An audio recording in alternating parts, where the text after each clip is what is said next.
बिस्मिल्लाहिर्रहमानिर्रहीम अस्सलाम वालेकुम। प्रोग्राम स्पोर्ट्स बॉक्स सां गॾु मां आहियां तव्हांजो मेज़बान जमशेद अहमद। नाज़रीन, अॼु जे प्रोग्राम में पाण ॻाल्हि ॿोल कंदासीं पाकिस्तान ऐं ऑस्ट्रेलिया जी सीरीज़ जे हवाले सां, जिते ऑस्ट्रेलिया 24 सालनि खां पोइ पाकिस्तान जो दौरो कयो आहे। हिन दौरे खे सेलिब्रेट करण लाइ, हिन टेस्ट सीरीज़ खे सेलिब्रेट करण लाइ इन खे बीनो कादर सीरीज़ जो नालो ॾिनो वियो आहे। बीनो जेको लेग स्पिनर हुयो ऑस्ट्रेलिया जो, ऐं अब्दुल कादर जेको लेग स्पिनर आहे, लीजेंडरी लेग स्पिनर हुयो पाकिस्तान जो, उन्हनि ॿिन्ही जे नाले सां इहा सीरीज़ रखी वई आहे। ऐं मुस्तक़बिल में जेके बि सीरीज़ थींदियूं उनखे इन्हनि सीरीज़ जे हवाले सां नालो ॾिनो वेंदो, बीनू कादर सीरीज़। ऐं जेको बि सीरीज़ खटींदो हुनखे बीनू कादर ट्रॉफी ॾिनी वेंदी। और उन खां अलावा जेकॾहिं पाण हिन अॼोकी मैच जे हवाले सां ॻाल्हि ॿोल कयूं त हीअ टेस्ट मैच जारी आहे पिंडी क्रिकेट स्टेडियम में, जिते अॼु चोथों ॾींहुं आहे। ऐं जेका ओवरऑल मैच जी सिचुएशन आहे उन मां इहो ई ज़ाहिर थी रहियो आहे त हीअ मैच ड्रा थियण तरफ़ वञे पई, जिते काफ़ी सारा जेके असांजा अॻूणा क्रिकेटर आहिनि उन्हनि तनक़ीद बि कई आहे पिच ठाहिण वारनि ते। उनखां अलावा जेको पाकिस्तान जे प्लेयर तमामु घणो स्लो खेॾिया आहिनि उन्हनि ते बि तनक़ीद थी रही आहे। इन ते पाण ॻाल्हि ॿोल कंदासीं। उनखां अलावा पाण ॻाल्हि ॿोल कंदासीं पाकिस्तान ऐं भारत जी जेका वुमेन्स टीम आहे उन्हनि जे विच में वुमेन्स वर्ल्ड कप जी जेका पहिरीं मैच थी, जिते भारत पाकिस्तान खे 170 रन्सुनि तां शिकस्त ॾिनी। ऐं उनखां पोइ असां आख़िर में ॻाल्हि ॿोल कंदासीं ऑस्ट्रेलिया जो अॻूणो leg spinner, legendary leg spinner Shane Warne हिन फ़ानी दुनिया मां लाॾाणो करे वियो, ऐं जंहिंखे दिलि जो दौरो पवण सबबि थाईलैंड में हू मौजूदु हो, जिते हुनखे दिलि जो दौरो पियो ऐं हू लाॾाणो करे वियो। उन ते पाण ॻाल्हि ॿोल कंदासीं। ऐं ओवरऑल इन ते ॻाल्हि ॿोल करण लाइ असांखे हिन वक़्तु वीडियो कॉल ज़रिए जॉइन कयो आहे सीनियर स्पोर्ट्स जर्नलिस्ट आहिनि नसीम राजपूत साहब, जिन्हें ते असांखे स्टूडियो में जॉइन कयो आहे स्पोर्ट्स एनालिस्ट आहिनि आमिर सरफराज साहब। सर, आप दोनों का बहुत शुक्रिया प्रोग्राम में वक्त देने के लिए। शुरू करते हैं नसीम राजपूत साहब आपसे। सर, कैसे देख रहे हैं ये जो टेस्ट मैच हुआ है अभी तक, जो साबिक क्रिकेटर हैं तमाम जितने भी वो तनकीद कर रहे हैं, स्पेशली कुछ ये बातें कर रहे हैं कि पाकिस्तान का जो टॉप ऑर्डर था उन्होंने बहुत स्लो खेला है, कुछ ये बातें कर रहे हैं जो पिच की कंडीशन थी वो भी पिच उस मयार की नहीं तैयार की गई और एक डेड पिच तैयार की गई है, क्या कहेंगे ओवरऑल?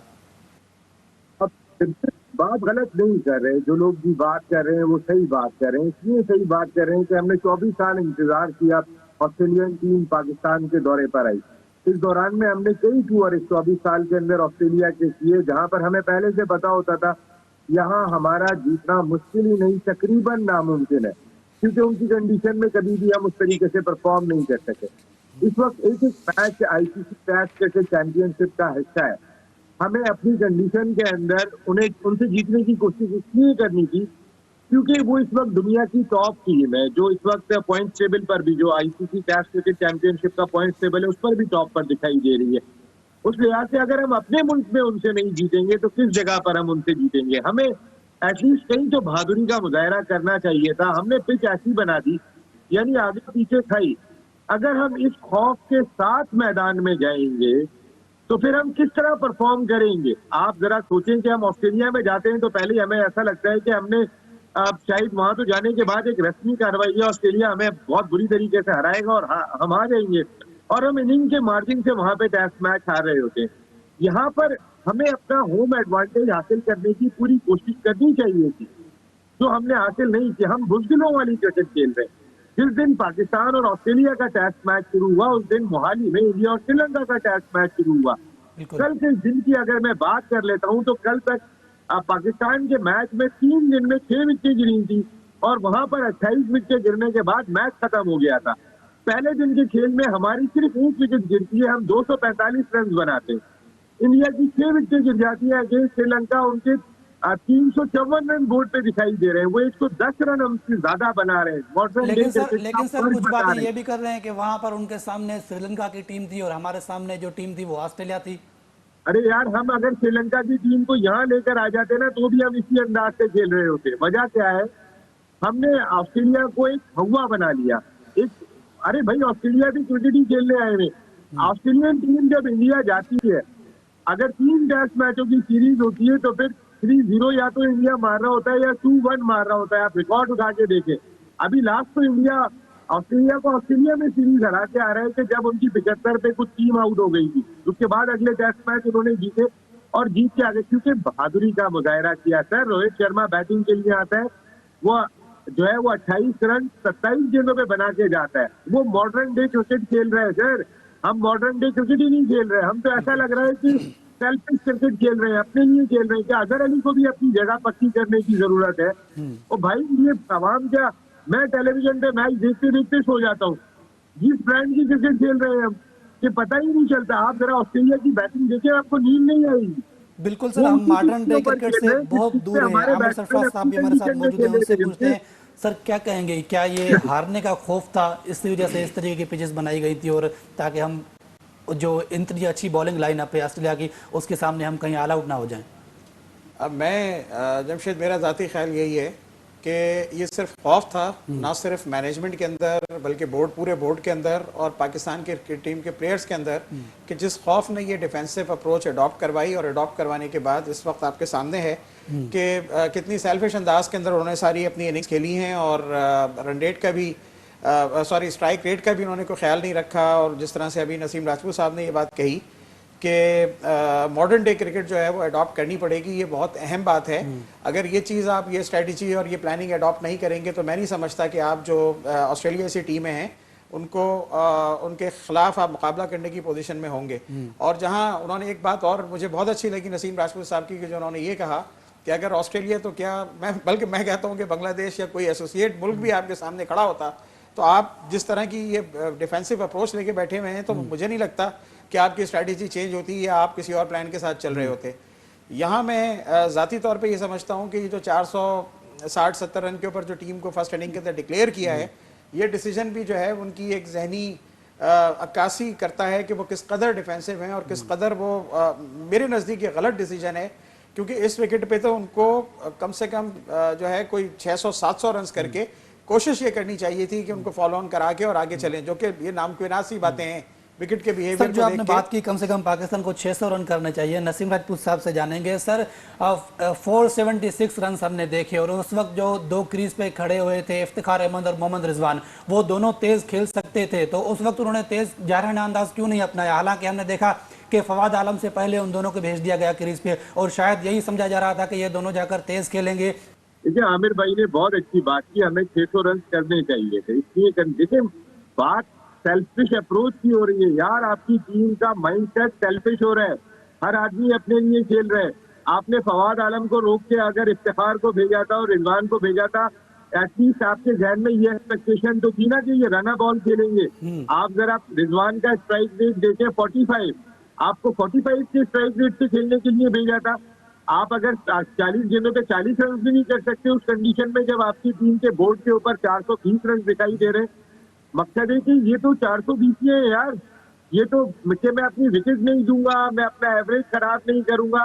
आपकी अप्रोच सेल्फिश होती जा रही है, इस अप्रोच को बदलें। जब तक आप टीम के लिए नहीं खेलेंगे, आपकी कारकर्दगी का म्यार उस तरह नहीं आ सकता। आप जरा देखें तो सही, बाबर आजम जब बैटिंग के लिए आए, आपके तो बोर्ड पे 400 रन दिखाई दे रहे हैं, बाबर आजम आने के बाद अपने रन स्कोर कर रहे हैं। आप जरा इमामुल हक जब सेंचुरी इस पिच के ऊपर आप शान मसूद को खिलाते, क्या आप समझते हैं कि वो इतने रन स्कोर नहीं करते? आपने अपने दोस्त को बैटिंग दी क्योंकि आपकी अप्रोच सेल्फिश है। आप सिर्फ सेलिब्रेशन देखते बाबर आजम की डग आउट के अंदर और ड्रेसिंग रूम के अंदर, ऐसा लग रहा था उनके बेटे ने सेंचुरी कर दी है। यानी दोस्ती यारियां निभाई जा रही हैं। क्या इमामुल हक दिखाई दे रहे थे रिसेंट पास्ट में आपको किसी जगह पर भी इमामुल हक की डोमेस्टिक टूर्नामेंट में परफॉर्मेंस उठाए? शान मसूद ने साउदर्न पंजाब छोड़ने के बाद बलूचिस्तान से जाके खेला कि मुझे सही नंबर पे बैटिंग नहीं करा रहे, और वहां जाके उसने 3 सेंचुरियां 3 मैचों में स्कोर कर दी। वो डोमेस्टिक में परफॉर्म कर रहा है, वो पीएसएल में परफॉर्म कर रहा है, लेकिन वो पाकिस्तान टीम में नहीं आ पाता। इमामुल हक आपको ना डोमेस्टिक में उस तरह दिखाई दिए, ना आपको पीएसएल की किसी टीम ने उनको मुंतखब किया, और आप वो आके जो है वो टेस्ट टीम की प्रायोरिटी बन जाते हैं, वो पहले आके खेल जाते हैं क्योंकि अप्रोच सेल्फिश है। आप अगर दोस्तियां यारियां निभा रहे हैं, बाबर आजम साहब आपके बारे में एक तासुर पाया जाता है, वर्ल्ड क्लास बैट्समैन है, इसमें कोई शुबा नहीं है, लेकिन आपके साथ एक लेवल ये भी लगा हुआ है कि आप सेल्फिश है, आपकी अप्रोच सेल्फिश होती है। आप T20 क्रिकेट के अंदर भी उसी अंदाज से खेलते हैं कि पहले अपने 50 रन करते हैं, उसके बाद जाके आखिर में अगर आपको मौका मिल गया तो हिट करेंगे। आप 90 रन करते हैं तो आपकी टीम मैच नहीं जीतती।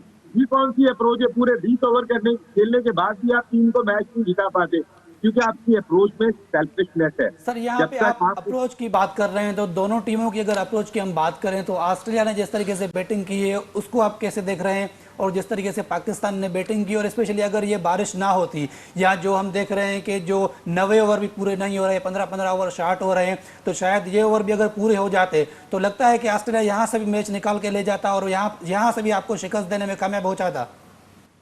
मैं आपको बता रहा हूँ, उनकी अप्रोच जीतने वाली होती है, तो उनके लिए ड्रॉ करना मुश्किल नहीं होता।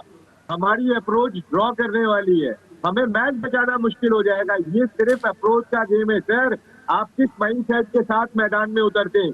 हम माइंडसेट ये लेके मैदान में उतरे में कि हमने मैच ड्रॉ कर लिया, यही हमारी जीत है जी। ऑस्ट्रेलिया अपनी कंडीशन में हम इतने डरे हुए हैं यार। जमशेद, बात ये हो रही है कि भाई अगर जब आप जाओगे ना ड्रॉ करने की सोच से, तो आपके लिए मैच बचाना भी मुश्किल हो जाएगा। लेकिन ऑस्ट्रेलिया को अगर आज पूरे ओवर मिलते ना 90, ये 350 रन बोर्ड पे करते, 205 रन उनके आज रह गए थे। वो 150 रन कल पाकिस्तान को खिलाते, और 150 रन में नेशनल लाइन, और एकदम से ऐसा लगता है कि ये पिच ऑस्ट्रेलिया की पर्स की पिच हो गई है, या ये कोई जो है वो हम कौन सी पिच पे चले गए कि जहां पे नेशनल लाइन हमसे नहीं संभल रहा, यहाँ पर हमसे जो है वो मिचेल स्टार्क नहीं समझ रहा, जोश हैजलवुड नहीं समझ रहा। कहने का मकसद ये है, हैजलवुड खतरनाक नहीं है, नेशनल लाइन खतरनाक नहीं है, स्टार खतरनाक नहीं है, खतरनाक हमारी अप्रोच है, हमारी थिंकिंग है। जो जिस तरह मैदान में उतरेगा, जो जो सोच के आएगा, फिर उसके साथ वैसा ही होता है। ये आपको अल्लाह ताला की रहमत, बारिश से बचाया, जो आज पूरा सेशन सुबह का नहीं हो सका, उसने आपको बहुत महफूज किया है। अगर हमें क्या इससे क्या सबक सीखना चाहिए, और अगले जो 2 मैचेस हैं उनमें हमें किस तरीके से जाना चाहिए? आमिर साहब क्या कहेंगे आज के मैच के हवाले से? और स्पेशली ये मैच आईसीसी टेस्ट चैंपियनशिप का हिस्सा भी है, तो आप इतने कीमती पॉइंट्स इतने आसानी से लूज नहीं करना चाहेंगे। और जिस तरीके से पिच बनाई गई है, तो होम एडवांटेज कहाँ है, कहाँ से लिया आपने होम एडवांटेज? अगर दूसरी तरफ हम देखें भारत को, कि जिस तरीके से उन्होंने पिच बनाई अपने फायदे के लिए बनाई, तो होम एडवांटेज लेना चाहिए। अब इसमें किसकी कोताही है, किसकी गलती है? जमशेद भाई, बात यह है कि सारी बातों का लुब-ए-लुबाब वो है कि जो नसीम भाई ने ये कहा था ना इस अभी प्रोग्राम के अंदर के डिफेंसिव अप्रोच, लोगों को जैसे वो एक महावरतन कहा जाता है ना कि नौकरियों की फिक्र लगी हुई है अपनी, कि अगर ऐसा हो गया तो क्या होगा, वैसा होगा तो क्या होगा। ये कुछ भी कर लें, ऑस्ट्रेलिया की जो टीम इस वक्त पाकिस्तान का दौरा कर रही है, इसकी ताकत को मद्देनजर रखते हुए, इनकी क्वालिटी को मद्देनजर रखते हुए, ये कभी भी जो इनकी एक बैकबोन होती है कि स्पिनिंग ट्रैक बनाकर होम ग्राउंड का एडवांटेज उठाना, ये नहीं उठाएंगे। उनके पास कम से कम 2 क्वालिटी स्पिनर और एक तीसरा जो है वो बहुत अच्छा प्रॉमिसिंग स्पिनर है। तो इनको खौफ ये है कि हमारे स्पिनर से अच्छे उनके स्पिनर हैं, और इनको खौफ ये है, मतलब हवा बनाया हुआ है, जैसे कि अभी बात चल रही थी, इनको खौफ ये है कि जो इनका हमारे बैट्समैन इतने अच्छे नहीं है जितने बैट्समैन उनके अच्छे हैं। बाबर आजम का अपना कॉन्फिडेंस इतना लो है, ये T20 क्रिकेट में जो उनकी एक ब्लो पार परफॉर्मेंस आपने देखी होगी थ्रू आउट, कि वो खुद अपने ऊपर उनको कॉन्फिडेंस नहीं है कि यार मैं खड़े होकर इन स्पिनर्स को खेल लूंगा। फास्ट बॉलर्स तो उनके ऑलरेडी आपको पता है अच्छे हैं। हमारे यहाँ नसीम शाह को आप देखिए कि उनका गालिबन जो उन्होंने टेस्ट मैच के अंदर 4+ रन पर ओवर के हिसाब से वो रन दे रहे हैं, और ओवरऑल मेरे ख्याल में जो इस टेस्ट मैच में उनकी जो बैटिंग अप्रोच है उसके अंदर वो मोर देन 3.75 के एवरेज से वो बैटिंग कर रहे हैं। तो ये चीजें देखने के बाद आप अब एक्सपेक्ट ना करें पाकिस्तान से कि वो जो उनकी एक ताकत रही है कि जो स्पिनिंग ट्रैक बना के वो लोगों को घुसा लेंगे, तो फंसा लेंगे, और फंसाने के बाद कोई रिजल्ट हासिल कर लेंगे।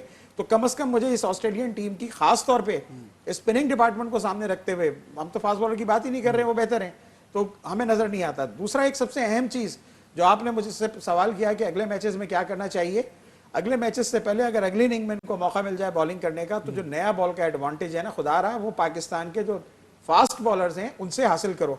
आप स्पिनर से गेम करवा के दोनों तरफ से बॉल को खराब नहीं करो। आप इस तरह से ना रिवर्स स्विंग के लिए बॉल तैयार कर सकते हो, ना कोई और रिजल्ट ले सकते हो। और जब अब दुनिया इतनी मॉडर्न हो गई है, इतनी बेहतरीन क्रिकेट खेल रही है, इतनी बेहतरीन अप्रोच हो गई है कि जो भी पाकिस्तान जैसे मुल्कों में इंडिया, श्रीलंका, पाकिस्तान का या बांग्लादेश का दौरा करती है, मेंटली प्रिपेयर्ड होके आते हैं, एक्स्ट्रा एफर्ट्स करके आते हैं, एक्स्ट्रा ट्रेनिंग करके आते हैं कि लंबे ब्रेक को कैसे खेलना है, स्लो विकेटों पे कैसे खेलना है।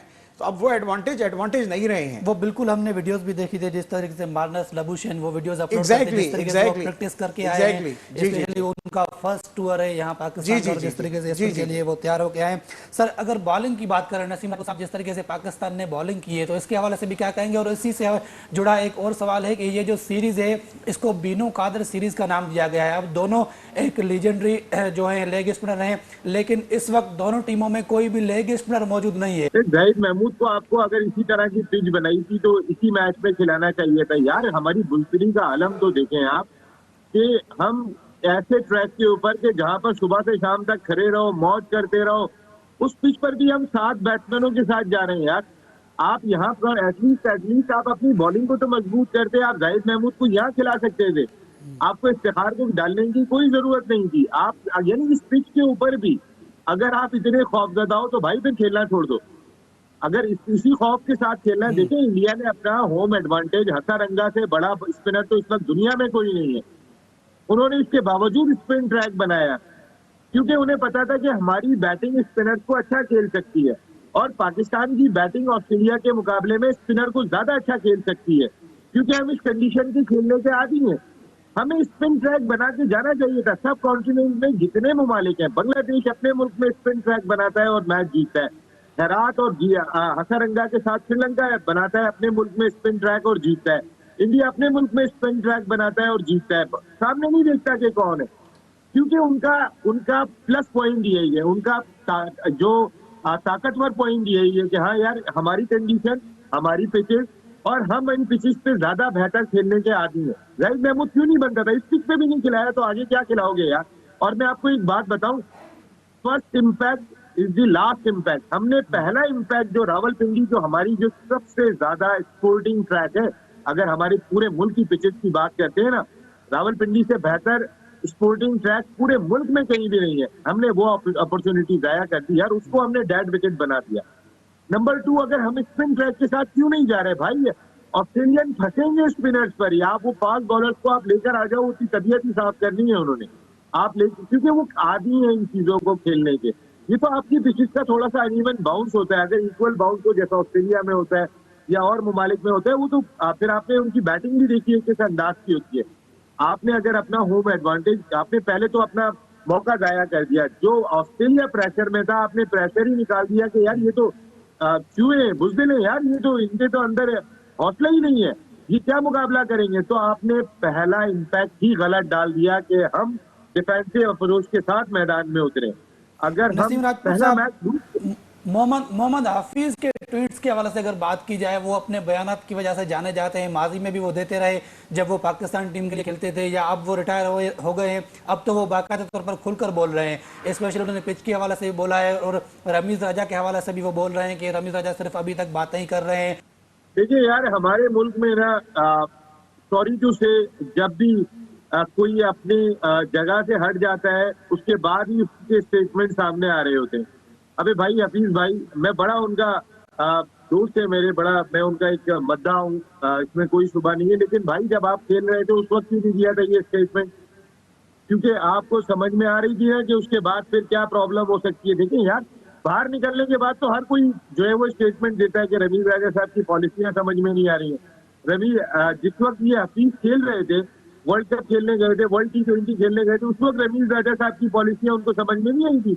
रमीज राजा साहब ने तो चार्ज ले लिया था चेयरमैन का। भाई वो बात गलत नहीं कर रहे हैं। अब मैं आपको बताऊं, हफीज बात गलत नहीं कर रहे हैं, हमें अपने डोमेस्टिक सिस्टम में कहीं ना कहीं जाके देखना होगा। लेकिन यार बाहर जाने के बाद बात नहीं किया करो। बाहर जाने के बाद आपको वो सिस्टम क्यों बुरा लगना शुरू हो जाता है? अंदर रहने के बाद वो सिस्टम आपको क्यों बेहतर लग रहा होता है? इस तरह की बातें ना ये यार हर आदमी कर रहा होता है। जरा बाहर निकल जाए, वो सिस्टम से बाहर हो जाए, उसके बाद आप उसके स्टेटमेंट देखें। यार वो तो पता नहीं किस दर्द के साथ खेल रहा था क्रिकेट।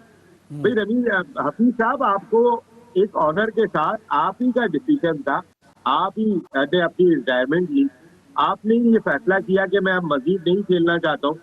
इसमें तो आपको किसी ने फोर्स नहीं किया था, आप खुद ही आए थे। पाकिस्तान क्रिकेट बोर्ड ने आपको जगह दी, आपने रिटायरमेंट का ऐलान किया। शुएब मलिक ने रिटायरमेंट नहीं ली, वो अपनी जगह पे। हफीज, फिर मैं कह रहा हूँ, अगर वो डोमेस्टिक क्रिकेट के हवाले से बात कर रहे हैं तो ये बात गलत नहीं है, और अगर उन्होंने पिच के हवाले से कहे तो भी गलत बात नहीं कही। और रमीज राजा साहब को मैं एक बात, बिल्कुल रमीज राजा साहब का एक स्टेटमेंट है, ऑन रिकॉर्ड है कि अब पिचेस का जायजा मैं खुद लूंगा, अब पिचेस को मैं खुद मॉनिटर करूंगा। तो ये सवाल उठता है क्या ये पिच रमीज राजा साहब के कहने पे बनी है, ये उनकी हिदायत पे बनी है? अगर रमीज राजा साहब ने ये स्टेटमेंट आने के बाद दिया था कि मैं पिचेस को खुद देखूंगा, आपको याद होगा जब जिस ड्रॉप एंड पिचेस की बात हो रही है, आप समद हबीब साहब वहां पर मौजूद थे जिस वक्त रमीज राजा साहब ने ये बात कही थी कि ये बहुत शुक्रिया आपका आरिफ हबीब ग्रुप के, आपने जो है वो ये ड्रॉप इन पिचेस जो है वो हमारे लिए स्पॉन्सर किए हैं और आप हमें भिजवा रहे हैं, लेकिन अब पिचों को मैं खुद देखूंगा। तो रमीज राजा साहब, ये पिंडी की पिच क्या आपकी मर्जी से बनी है? आपकी अप्रोच इतनी डिफेंसिव हो गई है? ये सवाल तो हफीज से हफीज की बात गलत नहीं है, लेकिन मैं उस टाइमिंग की बात करता हूँ कि आप जब बाहर हो जाते हो तो फिर आपको एकदम हर चीज नजर आती है। और भाई बहादुर बनो और सिस्टम में रहते हुए बात करो, वो ज्यादा बेहतर होती है। जी नसीम राजपूत साहब, थोड़ा सा अगर वुमेन्स वर्ल्ड कप के हवाले से आए तो एक कमेंट वुमेन वर्ल्ड कप के हवाले से क्या कहेंगे कि जिस तरीके से भारत की टीम ने पाकिस्तान को शिकस्त दी है और एक बड़े मार्जिन से शिकस्त दी है। एक जगह पर ऐसा लग रहा था कि शायद पाकिस्तान ने अच्छा कमबैक कर लिया है, लेकिन जो पार्टनरशिप लगी आखिर में भारत की और 114 पे उनके 6 खिलाड़ी आउट थे, फिर 244 तक उनकी एक पार्टनरशिप लग गई। तो इसके हवाले से क्या कहेंगे और पाकिस्तान की वुमेन टीम कब जो है आपको लगता है कि ऑस्ट्रेलिया, न्यूजीलैंड, भारत जैसी टीमों से मुकाबला करेगी? यार ऐसा लगता है कि हम लोग जमशेद ना, हमारे लिए विमेन्स क्रिकेट इतनी अहमियत की हामिल नहीं। आप देखें कि 20-25 से ज्यादा हमारा पूल बढ़ ही नहीं पा रहा। हम वही लड़कियों को देखते हैं घूम फिर के आ जाती है, कोई एक आध डोमेस्टिक की परफॉर्मर होती है वो ऐड हो जाती है। जिस तरह पाकिस्तान सुपर लीग में हम देखते हैं हारिस दिखाई दे गया, यासिर दिखाई दे गया, जमान दिखाई दे गया, या उससे पहले वाले एडिशन में लड़के आके दिखाई देते हैं। किसी भी डोमेस्टिक सीजन में कोई एक स्पार्क करता हुआ दिखाई देता है। अगर पीएसएल से हटके बात करें, विमेन्स क्रिकेट में ऐसा क्यों नहीं है? देखिए विमेन्स क्रिकेट में मेंस क्रिकेट से ज्यादा, हम अभी रो रहे थे ये बैठ के कि इमामुल हक को खिला लिया, शान मसूद को नहीं खिलाया। दोस्ती यारियां निभाई जा रही है। विमेन्स क्रिकेट में दोस्ती यारियों का म्यार इससे कहीं ज्यादा है, क्योंकि वहाँ लोग ही 20-22 है। वहां पे बैकअप तैयार ही नहीं है। अगर आपके पास बैकअप होता है ना, तो फिर मोनापोली खत्म करने में मदद मिलती है। दोस्ती यारियों को कंट्रोल करने में आपको कहीं ना कहीं कोई एक सपोर्ट मिल जाती है। लेकिन आपको पता है पीछे बैकअप ही नहीं है। अगर इन 7 लड़कियों का ग्रुप बना हुआ है, अगर इन 7 में से मैं एक को हटाता हूं तो पता चलता है कि 7 की 7 अलहदा हो जाती है। मैं एक मिसाल देके कह रहा हूँ। और फिर मेरे पास पीछे क्या रह जाता है? तो फिर अब मैं उन 7 से ब्लैकमेल हो रहा होता हूँ कि मैं अगर जानता हूं कि ये मैरिट पे नहीं आ रही है और इसके बावजूद भी जो है वो इसको रखना पड़ रहा है, क्योंकि वो साथ चाहती हैं कि हम साथ साथ रहें, तो वो इस मसले का हल हमें अपने बैकअप को तैयार करके ही ढूंढना पड़ेगा। आज तक तो माजरत के साथ हम पता नहीं कौन सा बैकअप ढूंढते रहे। ऐसा नहीं है कि इस मुल्क में टैलेंट की कमी है। 3 बच्चियों के फोन मेरे पास आ रहे होते हैं, मेरी परफॉर्मेंस की है, लेकिन मुझे खिलाते नहीं है। तो कहीं ना कहीं इस क्रिकेट को इतना हमारे यहाँ मॉनिटर नहीं किया जा रहा। इस सर, क्रिकेट पे मीडिया वार्म अप इतना मैच में अगर फोकस देखें नहीं कि कर रहा। हमने बहुत अच्छा परफॉर्म किया वहां पर वुमेन्स वर्ल्ड कप से पहले जो हमारा वार्म अप मैच हुआ, लेकिन जैसे ही वर्ल्ड कप स्टार्ट हुआ तो हमारी टीम बिल्कुल कोलैप्स कर गई। और हम उम्मीद करते हैं कि 114 पे 6 पाकिस्तानी आउट किए थे जमशेद आपने। 114 पे 6 आउट कर लिए थे, फिर आपने 247 करवा दिए। आपने अटैक करना छोड़ दिया था। आपकी बॉडी लैंग्वेज रिलैक्स कर गई थी। वो मैं मैच देख रहा था, हम बहुत रिलैक्स कर गए थे। ऑस्ट्रेलिया वाले जब तक मैच फिनिश नहीं कर ले वो रिलैक्स नहीं करते। हमारी बॉडी लैंग्वेज में रिलैक्स का आंसर खत्म कब होगा? लेकिन ना कल का मैच अगर 114 पे आप 6 आउट कर लेते हैं, उसके बाद 244 करवा देते हैं, तो बाहर बैठी हुई टीम मैनेजमेंट उसका रोल बढ़ जाता है कि जहां रिलैक्स हो रहे हैं उनको उठा के रखना है। लेकिन यार समझ में नहीं आता हमारी मैनेजमेंट भी क्या रोल प्ले कर रही होती है। आप समझ में नहीं आता। हमने मैच ग्रेप करने के बाद गवा दिया, और ये हम बहुत करते हैं। एक तो चलिए ये सर, हम दुआ करते हैं कि जो बकिया मैचेस हैं उसमें हम ये गलती ना करें। बहुत शुक्रिया नसीम राजपूत साहब हमें वक्त देने के लिए। नाज़रीन, वक्त हुआ शॉर्ट कमर्शियल ब्रेक जो मिलूं था ब्रेक का।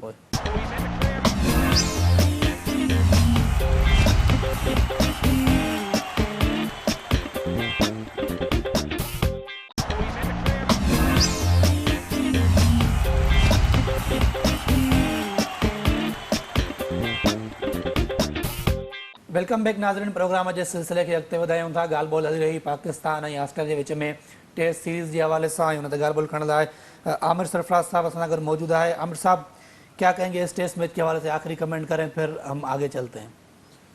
देखें, इस टेस्ट मैच के हवाले से यही था कि मुझे ज़ाती तौर पे ऐसा महसूस होता है कि इस टीम के अंदर एक राइट आर्म लेग स्पिनर होना चाहिए था। जब जाहिद महमूद आपके स्क्वाड का हिस्सा है तो आपने उसको क्यों नहीं खिलाया? यकीनी तौर पे कुछ नेपोटिज्म हमें नज़र आ रही है। अनफॉर्चुनेटली कराची किंग्स को भी बाबर आजम की कुछ फेवरेटिज्म और नेपोटिज्म की वजह से नुकसान हुआ था, और आज हम पाकिस्तान के अंदर भी देख रहे हैं।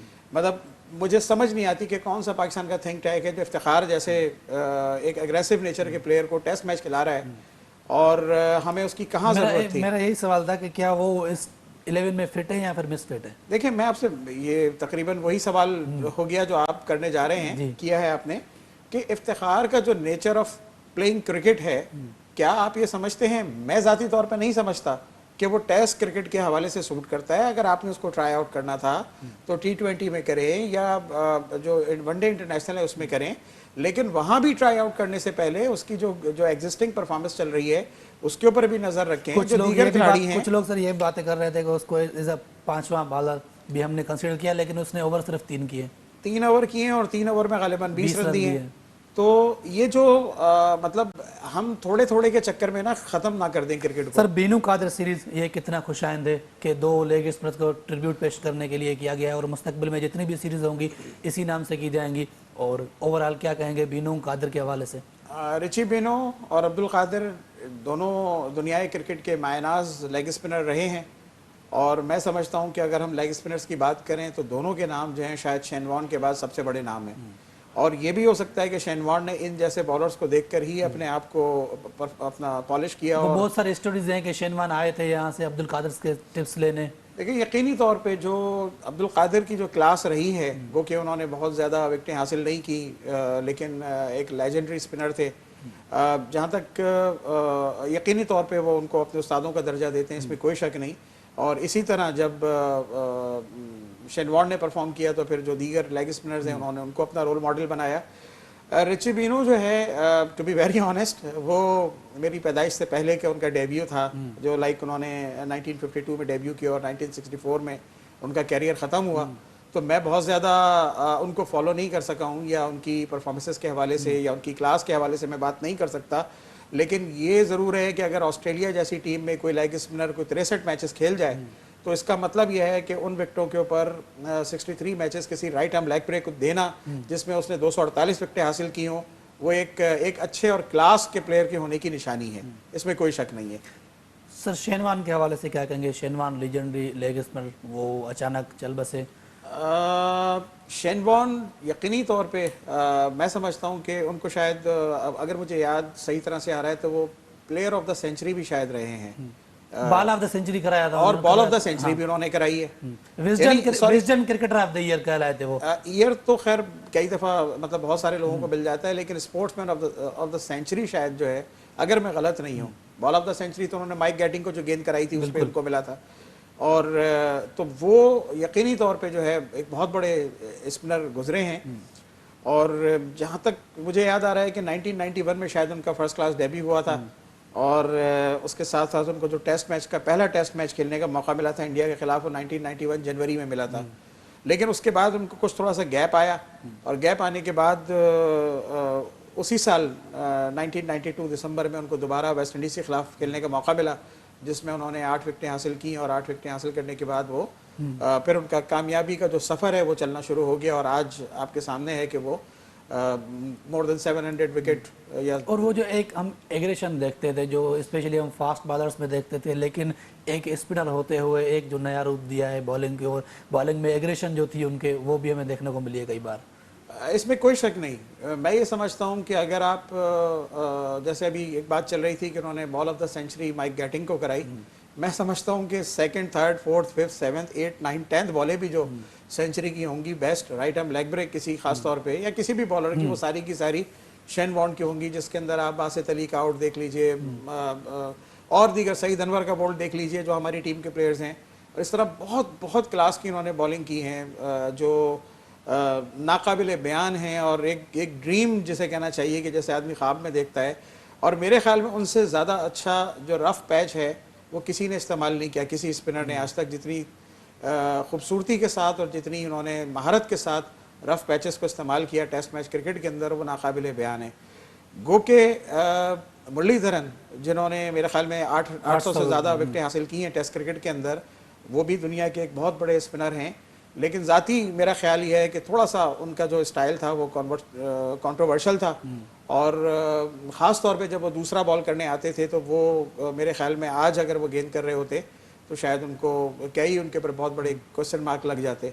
तो यहाँ जो स्टैट्स के हिसाब से ठीक है मुरलीधरन इनसे आगे नज़र आते हैं, लेकिन क्लास के हवाले से मैं समझता हूँ कि मुरलीधरन के मुकाबले में या दुनिया के किसी भी बॉलर के मुकाबले में शेन वॉर्न आगे। अगर हम ट्विटर देख लें तो सुबह से जो एक ट्रेंड चला आ रहा है कि सुनील गावस्कर जो इतने बड़े प्लेयर हैं भारत के, उन्होंने उनसे जब पूछा गया शेन वॉर्न के हवाले से तो उन्होंने कहा कि वो गिले टेस्ट में नहीं आते, तो बहुत तनकीद भी हो रही है उन पे। उन्होंने कहा मैं गिले टेस्ट अगर कहूँगा तो मुरली को कहूँगा, तो बहुत इस वक्त वो भी तनकीद की जद में है। सर, पाकिस्तान वुमेन टीम के हवाले से आएंगे, क्या कहेंगे? वुमेन टीम के परफॉर्मेंस कुछ इम्प्रूवमेंट नहीं है और वही परफॉर्मेंस।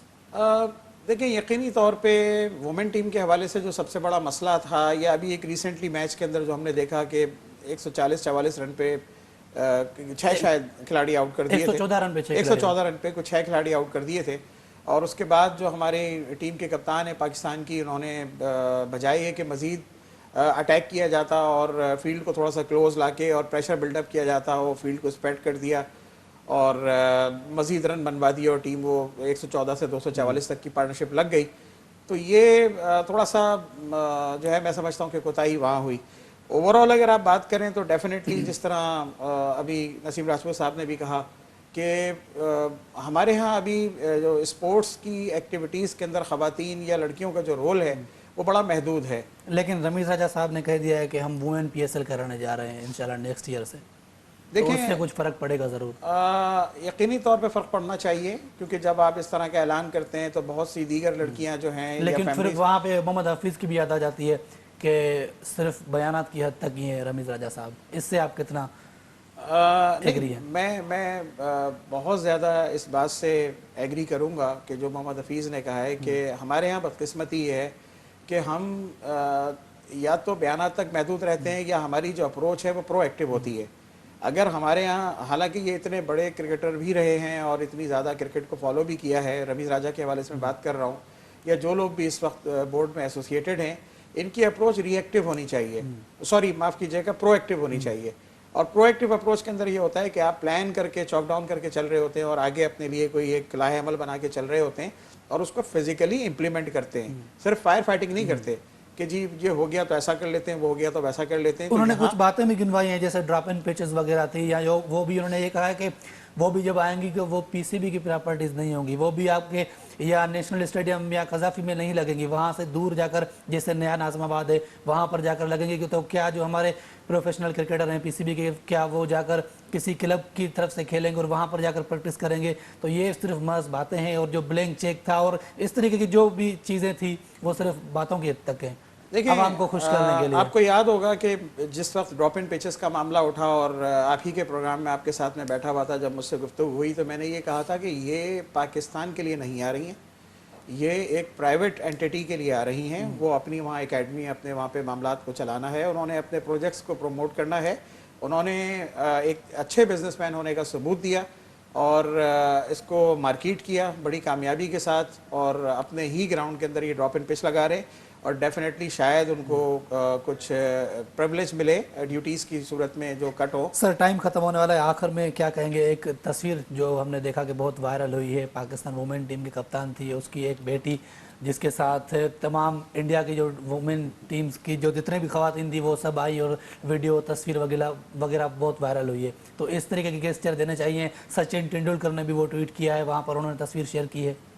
यकीनी तौर पे मैं समझता हूँ कि बड़ा खुशगवार लम्हा था ये। बिस्मा मारूफ गालिबन जो कप्तान है हमारी, उनकी साहबजादी के लिए जब वो बड़ी होंगी तो उनको बड़ा प्राउड फील करेंगे कि हिंदुस्तान की पूरी टीम उनके साथ सेल्फियाँ बनवा रही है, तस्वीरें खिंचवा रही है। और मैं इनको भी मुबारकबाद दूंगा बेटी के पैदाइश के साथ साथ, कि वो सिर्फ 6 महीने की वो बच्ची है और उसको अपने साथ ले जाकर टूर के ऊपर वो अपना मतलब मैच भी खेल रही हैं और सब लेके चल रही हैं। बड़ा एक प्लेजेंट मैं समझता हूँ कि ये एक इवेंट रहा है एक तरह से, और बड़ी खुशाइन चीज़ है। बहुत शुक्रिया आमिर सरफराज साहब हमें प्रोग्राम में वक्त देने के लिए।